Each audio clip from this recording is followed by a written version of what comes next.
Ja dziękuję bardzo za to zaproszenie, bardzo mi je miło, a też jest to takim honorem.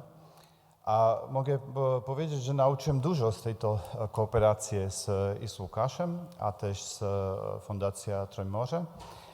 A też ta przyprawa wystawki była taka nietypiczna, a wystawka jest bardzo ciekawa. So thank you very much for this invitation. And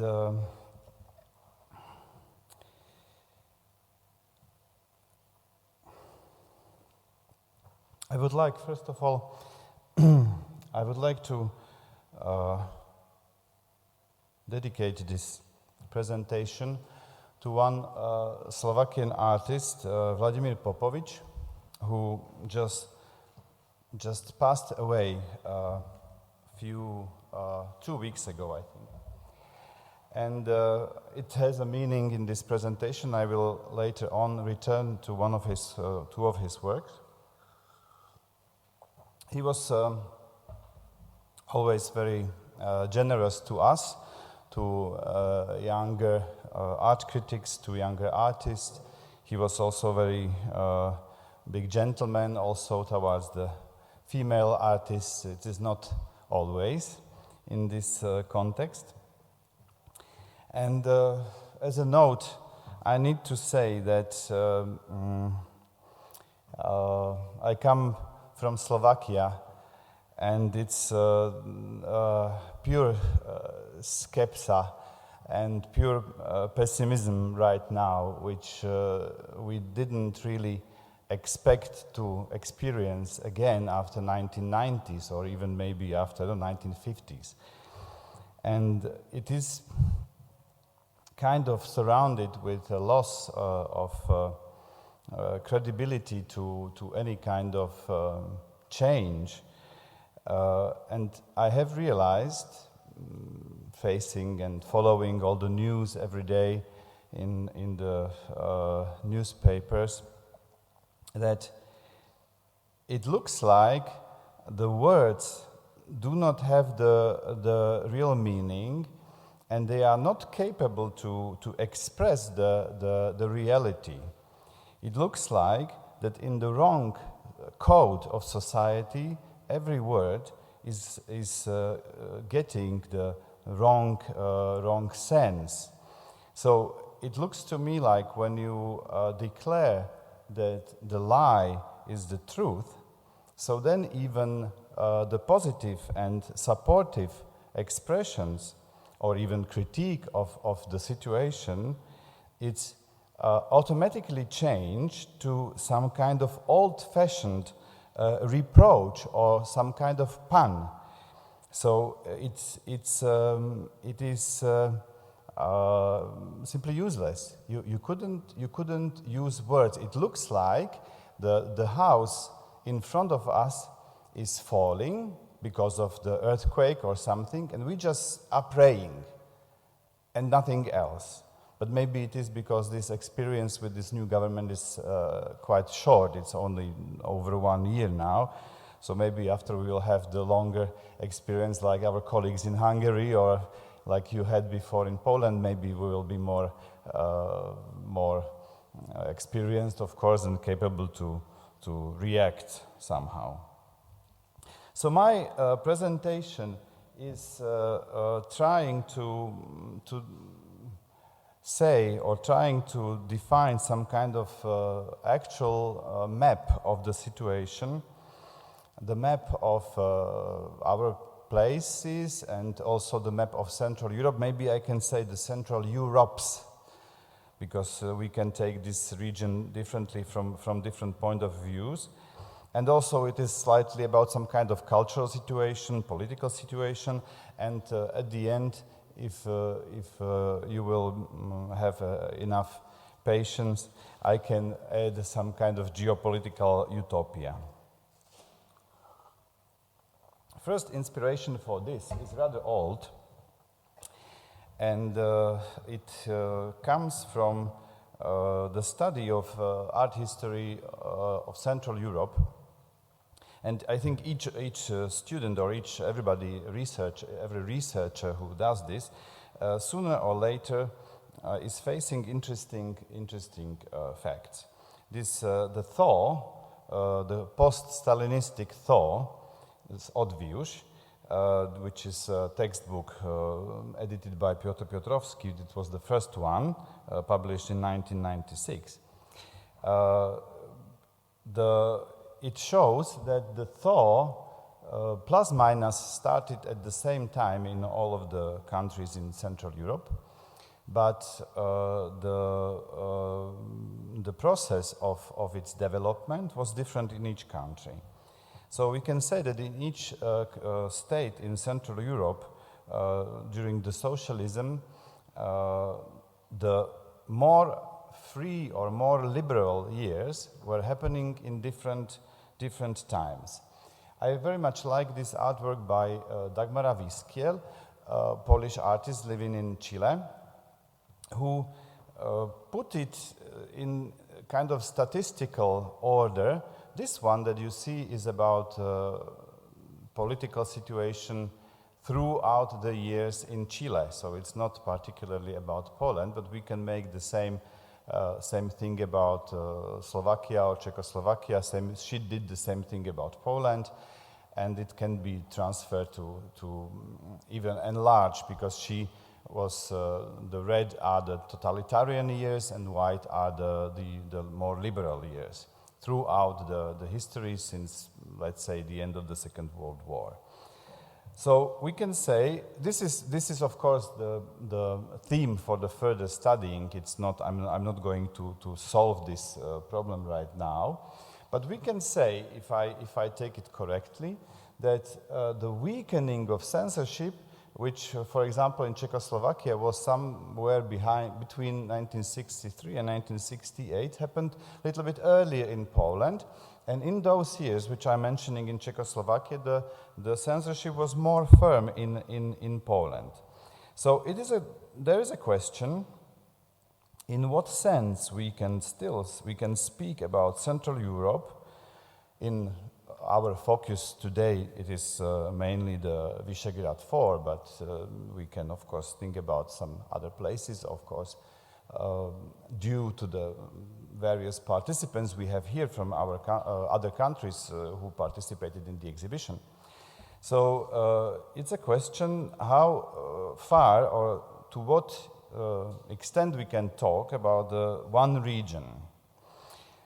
Because the majority of the former Eastern Bloc so far is more than 20 years part of European Union, and also the period since 1989 is almost as long as the period of socialism before 1989.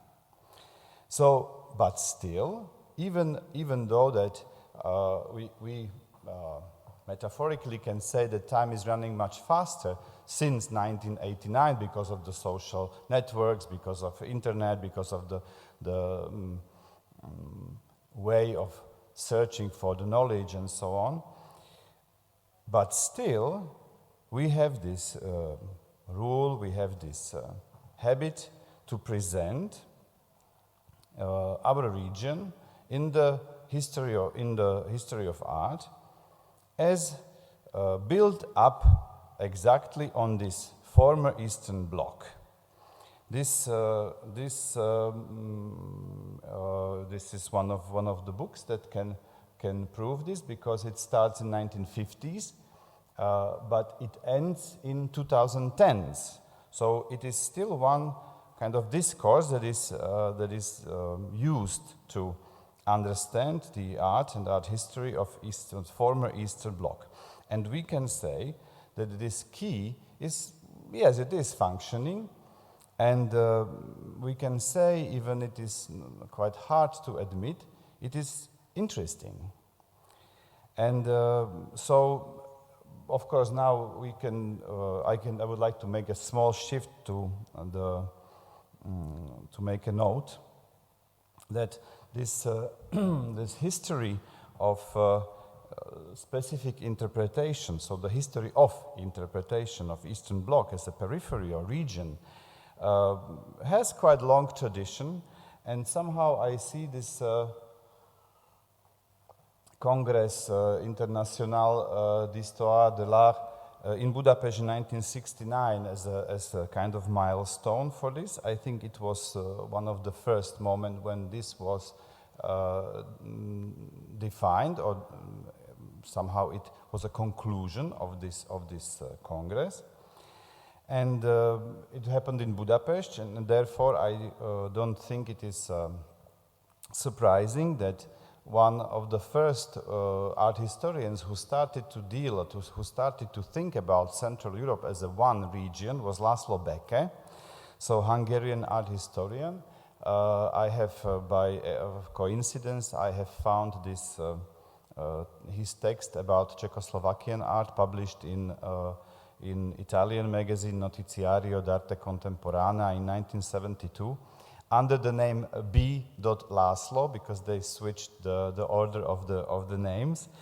So it was quite funny. I knew about the text, but of course I couldn't find it because it was enlisted there in the wrong direction. Not to mention that if you want to download this Notiziario number 10, it is under Notiziario number 12 because somebody just downloaded it wrongly. So it's kind of cursed, you know. When you study Eastern European art, you have to be very creative.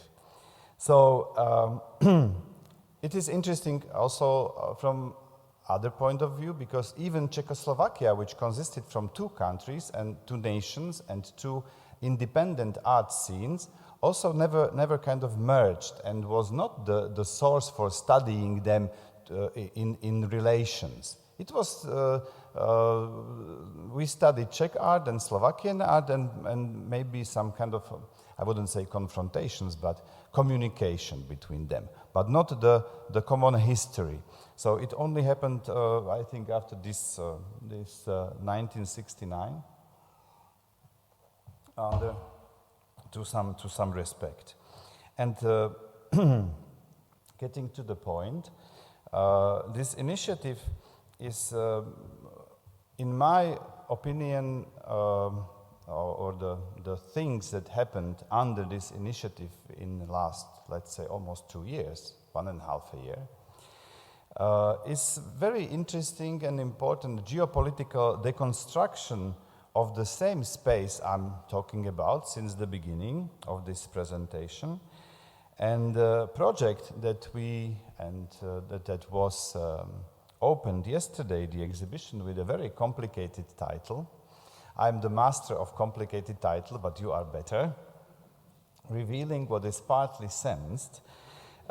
This exhibition is kind of in situ verification of the cultural potential of this initiative. And I gave a small analysis about the exhibition when we had the presentations in February, when we saw the slides about it. When I kind of realized that the common denominator of what we saw was incredibility, so that you cannot believe to reality, that you are constructing some worlds, you are constructing some it is not even sub-words, it's like in between of something words, because anything that is said, anything that you see, simply is not believable somehow. And this work by Dimitar is a milestone for this. I think it's very, very. It can be used as a logo for this. Particularly, I also can mention this one, as to by Richardas, but he's not here today. But Richardas Bartkevičius from Lithuania, that also kind of fits into this uncertainty, I can say. So,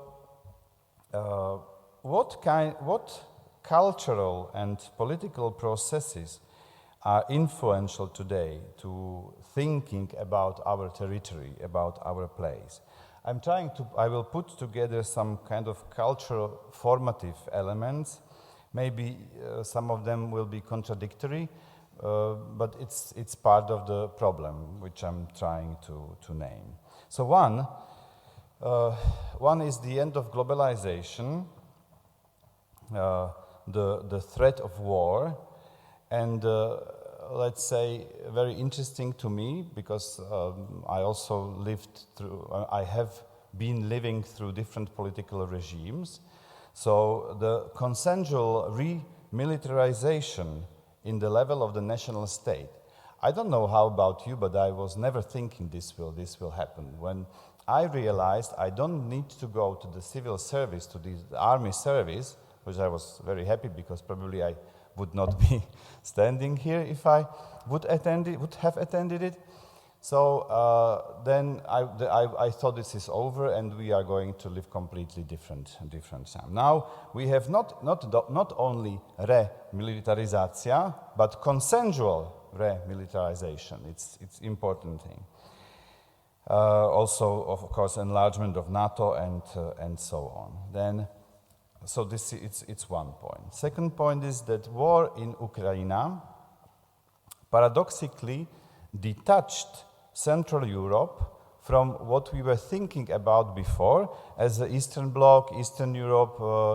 I have attended at least 5 conferences seriously thinking about where are the borders of Central Europe, what is Eastern Europe, what is the former East, what is its position inside the Eastern Bloc, and so on.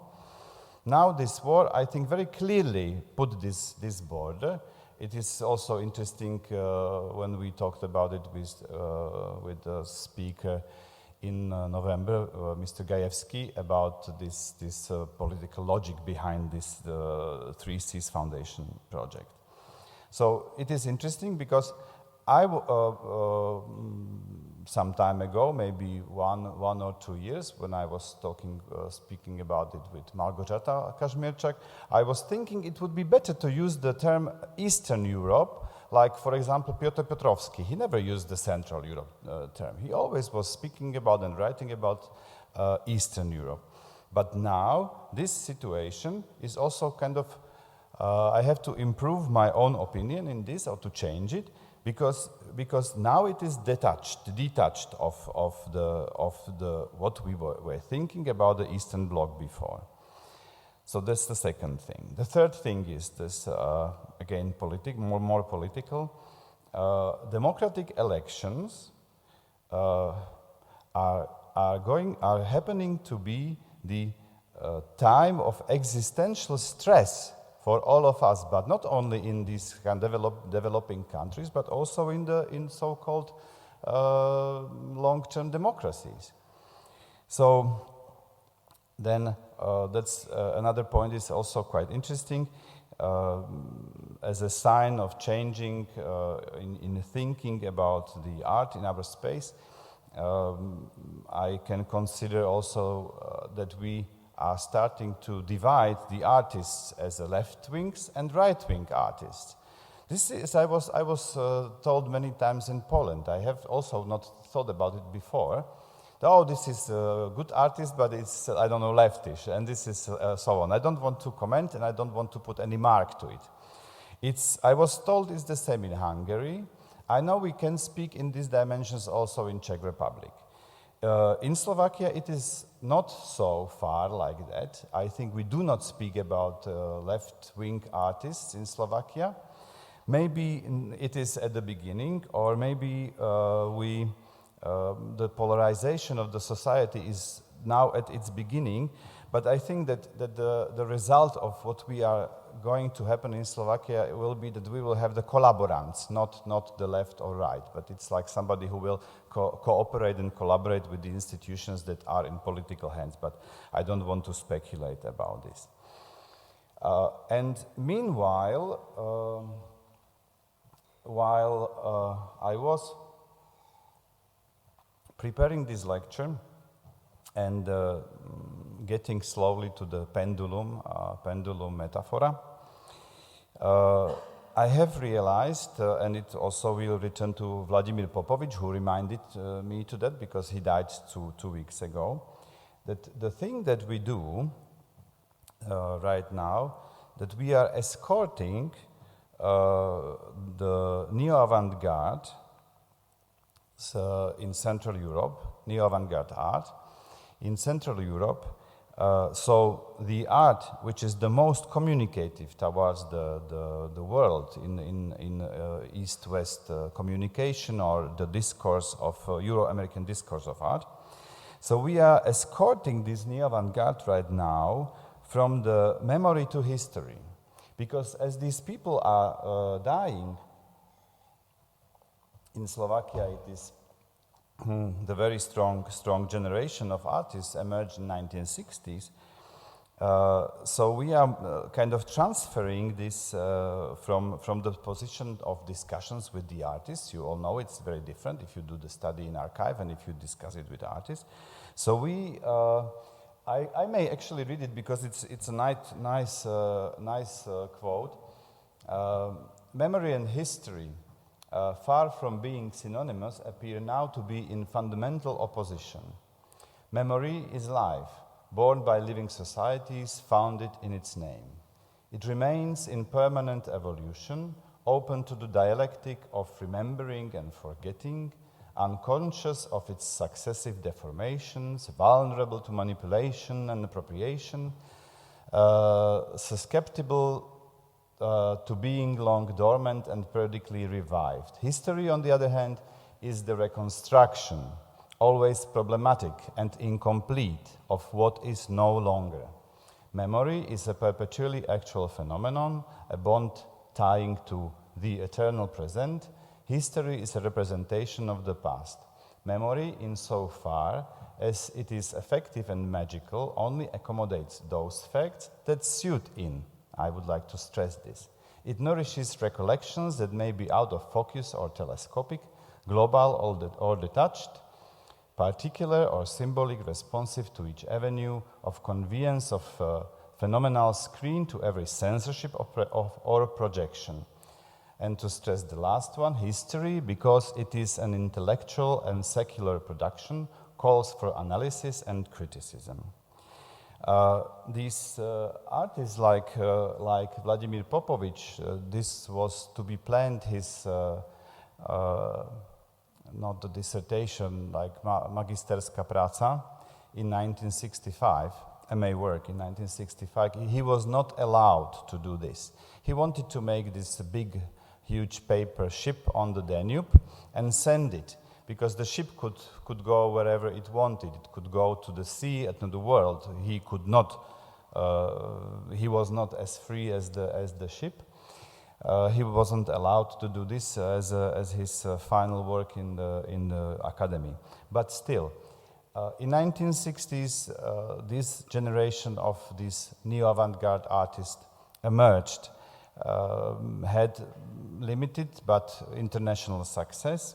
Then they were forbidden in 1970s and 1980s. They were like keeping this ethos of neo-avant-garde. Somehow this heroism of neo-avant-garde was treasured by them.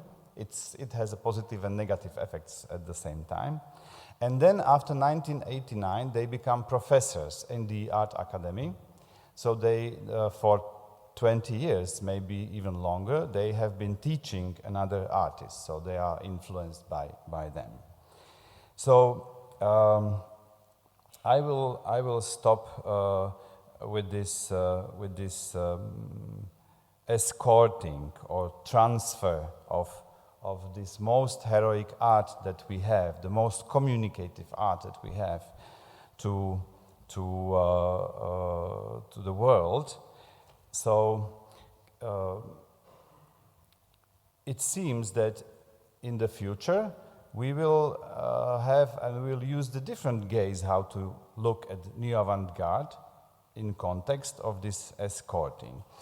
We can recollect how we were thinking about the socialist realism back 30 years ago and how we look at it now. It is different, and so I think this will be also different, how we will look when we, sorry to say farewell to all of these artists, that still, some of them are still here, but it's of course the time is running out.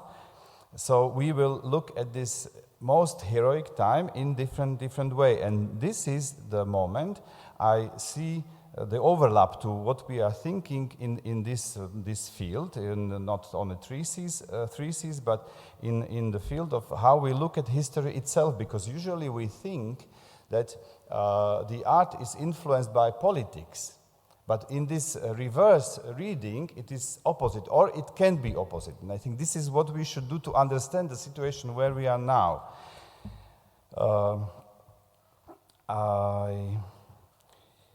I would like to ask some questions that I, of course, do not have answers for. Where we are escorting this whole problem can be also the establishment of the 3Cs initiative, kind of sign of this, that we want to or that we need to transfer this former map somewhere else, or is it something else behind it? So what kind of artistic ethos are we transferring, or are we to what kind of ethos are we saying farewell with this escort of new avant-garde? To modernist, to dissident, to anti-politic, to heroic, to narrative, authoritarian, maybe in some synthesis also the global one.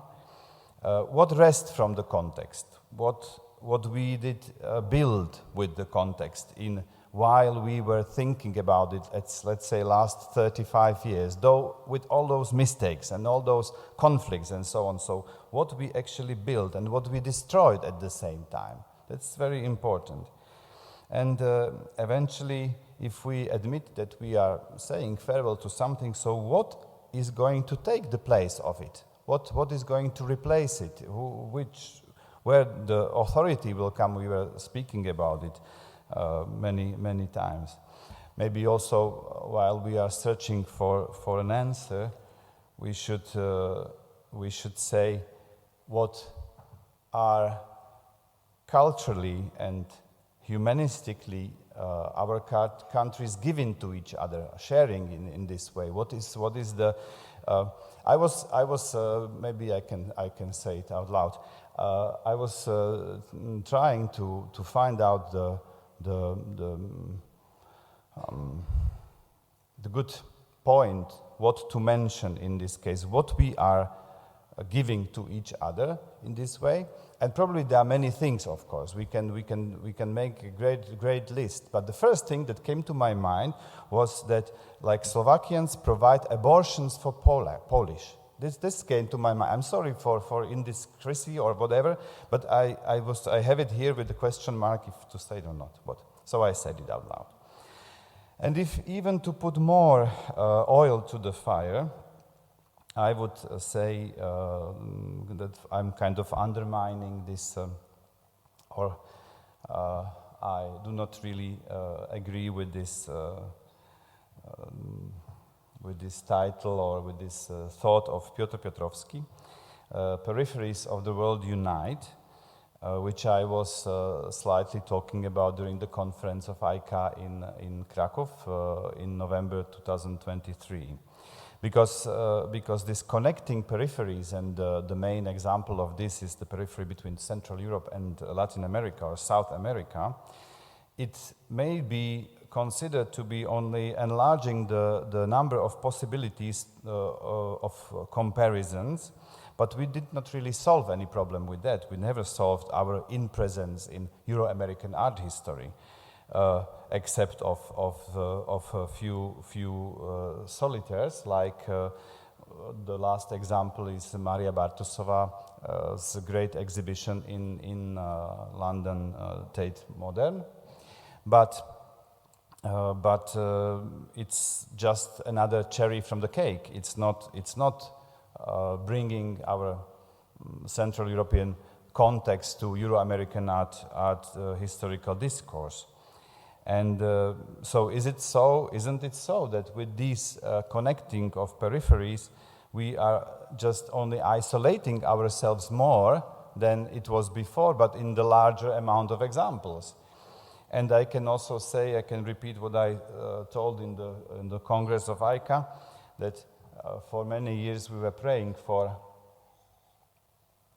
our artist will be world famous and will have these spectacular, lovely exhibitions in the most powerful institutions in the world. But one of the results of in this particular example of Maria Bartusova is that we cannot afford her artworks anymore in Slovakia. So it's another kind of side of this. In thinking about this, I formulated this presentation to ICA Congress. I called it Rashomon Effect. My colleague Petra Hanáková, former curator of Slovakian National Gallery, every curator is now former curator of the National Gallery. She's also a film critic, and she told me that the thing I was asking about can be called Rashomon Effect, because Rashomon was a movie from 1950 by Akira Kurosawa, and the concept of the movie is that the crime happened, and there are 4 suspects, and each of them is saying his own story, and it goes one after another one. This film strategy is used in films by Tarantino, for example, or some others, but this was the first one, so we can call it Rashomon Effect. And in my then thoughts, it was about that we have to admit we have 4 versions of Central European art. That we have Slovakian, East European art history, Polish, and so on and so on. Because the view from the perspective of each art scene is different towards the common or another nation's art history. Just to mention that few countries, even it works in Central Europe, in Visegrad 4. There were countries like Czechoslovakia was the absolute winner of the First World War. Hungary lost both of the wars. Then Czechoslovakia was also on the winning side of the Second World War. You know how it is with Poland, much better than me. And then, of course, I mentioned that the thaw, this odviush, was also happening, and censorship was happening in different conditions and different way in each country. Just to make a little bit more fundament to this, because in this Rashomon Effect I was talking about the art of 1960s, but this is Toyen under her paintings in 1930s. All 3 pictures will show the artworks from 1930s. This is a Slovakian painting by Martin Benka. I intentionally am not using the more constructivist picture by Ludovít Fula, for example, because I have the experience when I talk to somebody from abroad, they always stop with this Martin Benka, and they somehow, even now, like it most of all. And then there is this Polish artists exhibition in Spain in 1990s, I believe. So also if you look at these different, though of course it is a selection, I couldn't build any kind of historical point on this, but it shows the different positions and different places from where these countries entered the space of what we later on named as a Central Europe. So there I go.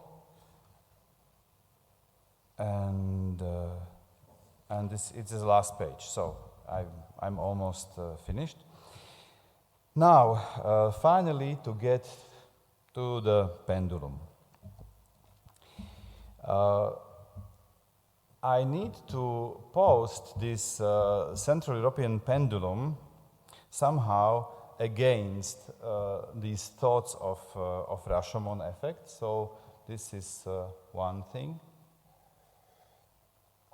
that is clearly dividing the possibilities of our thoughts. And then this pendulum is the difference. So I can return to the different periods of more and less liberal political regimes in all of our countries.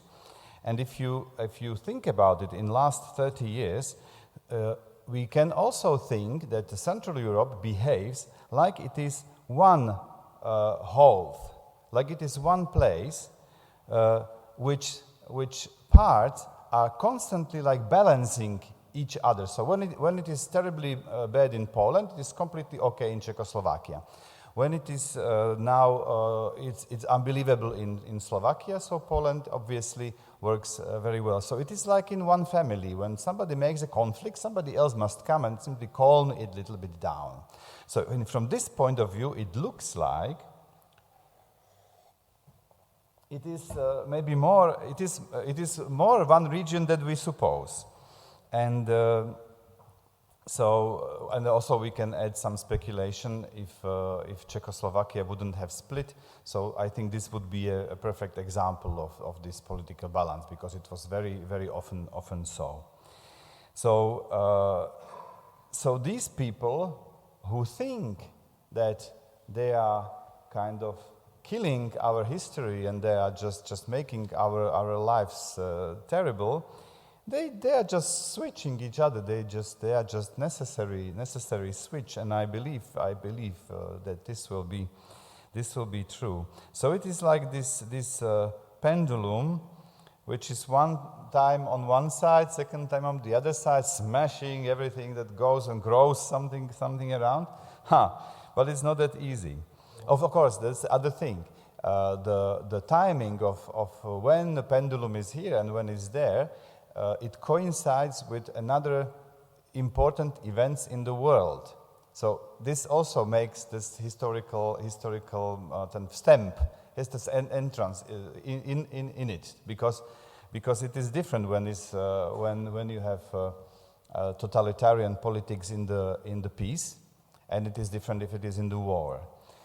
I have found this fantastic thing that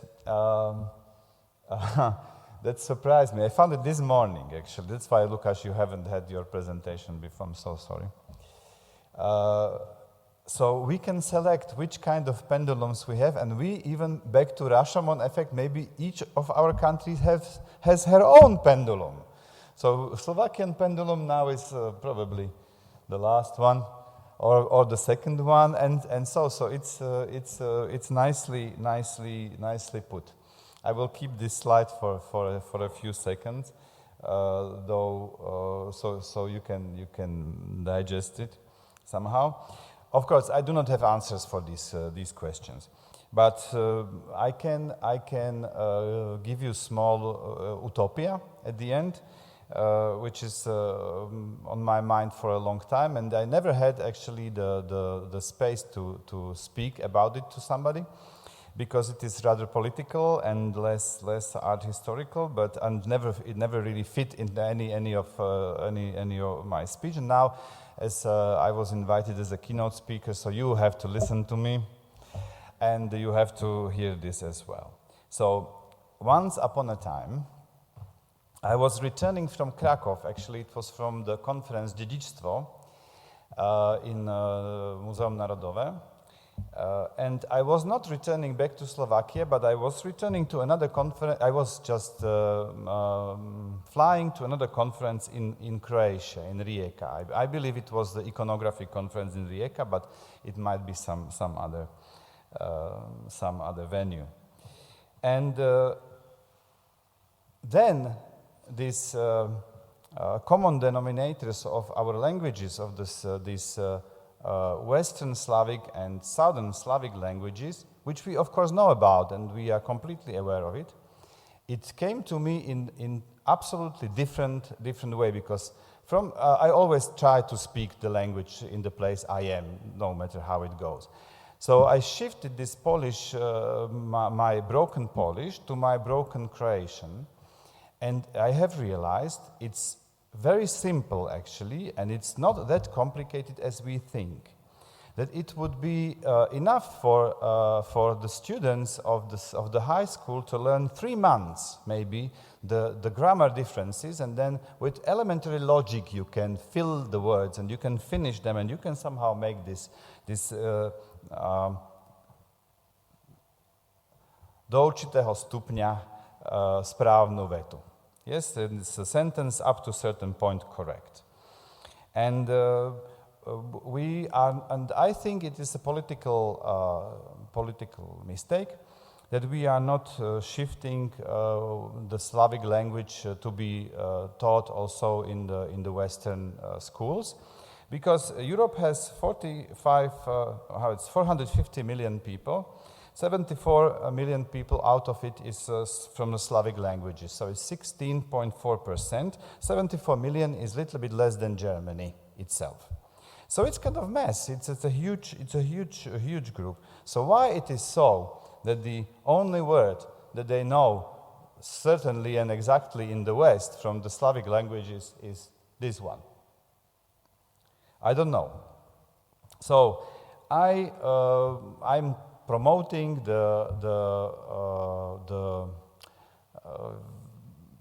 I'm promoting the promotion of using the Slavic language in the West, and of course, as coming from Slovakia, I'm a very big fan of the Polish language, but certainly there is one language which is a little bit easier to learn, and it's the Slovak language.